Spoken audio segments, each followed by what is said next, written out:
crack of rifles and the smell of powder. 84 teams from the English public schools are shooting for the Ashburton Shield at the National Rifle Association meeting at Bisley. This year they all turned up. Last year 5 couldn't come because they had measles.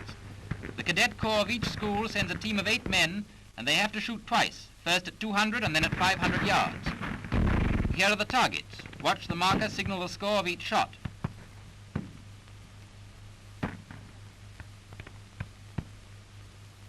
And here's the scorer, behind the team, adding up the points.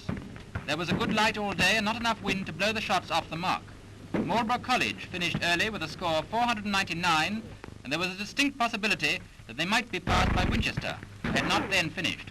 But the latter missed by 1 point, so Marlborough won. And here's the team with the shield.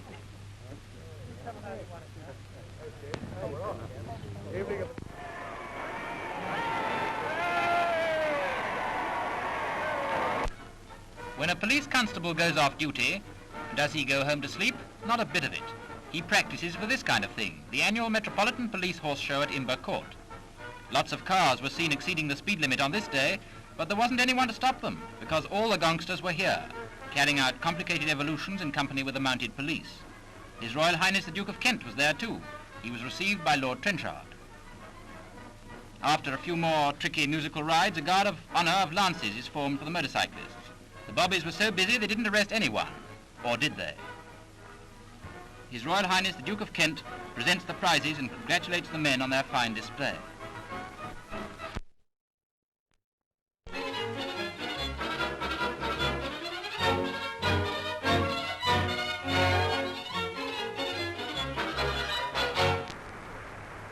Southport sees the start of its first international professional lawn tennis championships.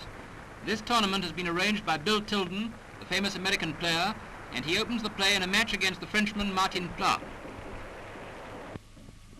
Up to about the middle of the first set, the game's fairly level, but then Pla's attack seems to go to pieces, and Tilden wins 16 games running to win the match in straight sets.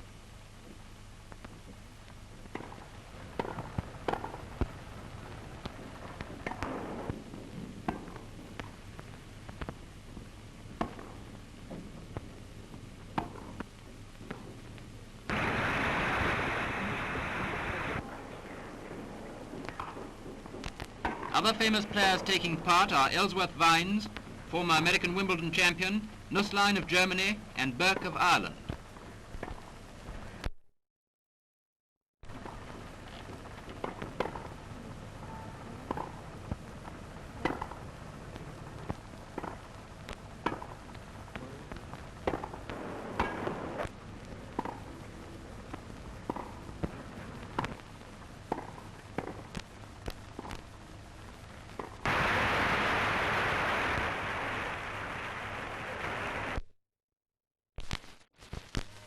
Vesuvius, world-famous volcano, which has so frequently proved a terror to the lives and property of those who live and shelter beneath her shadow, is again active.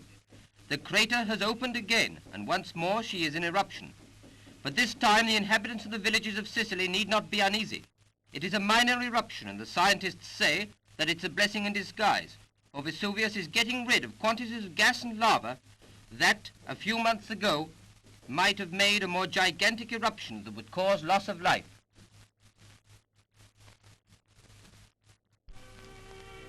A grim warning heralds nature's war on the southwest floods in America, which endanger thousands as the rushing waters sweep over the lowlands in Texas, Arkansas, and Missouri, spreading new disaster in a territory recently stricken by drought. Despite America's engineering triumphs, despite great public works, man has not yet conquered savage nature. Bridges swept away, towns turned into lakes, homes engulfed, hundreds plunged into misery. Proof that man is still at the mercy of the elements. Nature's fury takes toll as a cyclone. 25 are injured by a storm that tears buildings from their foundations and smashes dwellings like paper.